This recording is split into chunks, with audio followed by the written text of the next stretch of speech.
तुमचं नाव काय? माझं नाव अर्णव पाटील आहे. तुम्ही कोणत्या स्कूल किंवा कॉलेजला जातात? मी 9th पर्यंत विबगर स्कूलमध्ये होतो आणि आत्ता मी होमस्कूलिंग करतो आहे.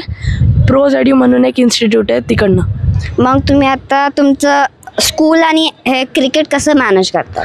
मी दररोज म्हणजे आधी जिम करतो आणि मग दुपारी स्कूल करतो आणि मग परत प्रॅक्टिसला येतो आणि मग संध्याकाळी अभ्यास करतो. तुम्ही कोणते प्रॉब्लेम्स फेस करतात मॅचमध्ये? मॅचेसमध्ये म्हणजे खूप सारे प्रॉब्लेम्स असतात, जसे की म्हणजे टाईम कसा मॅनेज करायचा. खूप वेळास आमचं शेड्यूल चेंज होतं, सो त्याला कसं मॅनेज करायचं. टाईम मॅनेजमेंट सगळ्यात मोठा प्रॉब्लेम आहे. तुम्हाला एक प्रोफेशनल क्रिकेटर बनायला आवडेल का मोठं? हो, मला आवडेल प्रोफेशनल क्रिकेटर बनायला. तुम्ही किती वर्षापासून क्रिकेट खेळताय? मी सध्या 8 to 9 yearsपासून खेळतो आहे. ठीक आहे, थँक्यू. वेलकम.